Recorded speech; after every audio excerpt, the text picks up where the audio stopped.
Okay, so we've actually noticed that there's a lot of people have this problem with the smoke alarm where they've changed the battery because it's been chirping and they still have the same problem.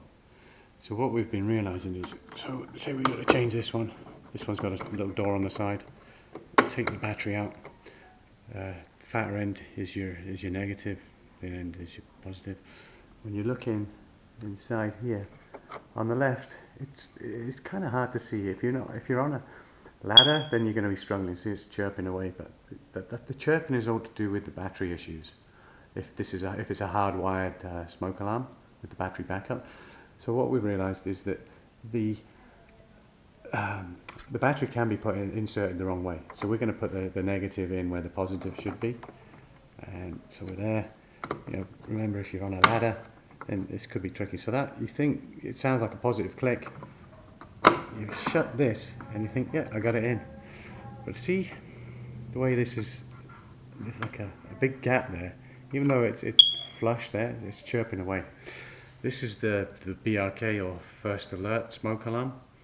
So you think you've done the right thing, and then it's just chirping away, driving you absolutely insane. But you're like, well, I've changed the battery.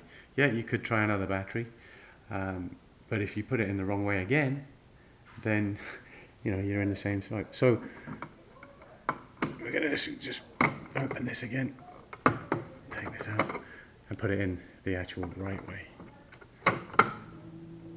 Close the door. Now you get a positive click. I just chirped, but that was just when I've just put it in. And now you can see that the actual door is shut, and the gap isn't as much on this one.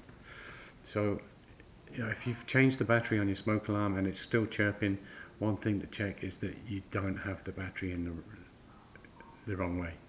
If it's still chirping, then I would change the smoke alarm. When it comes to changing the smoke alarm, you don't just change one, you should change them all. Yeah, thank you very much.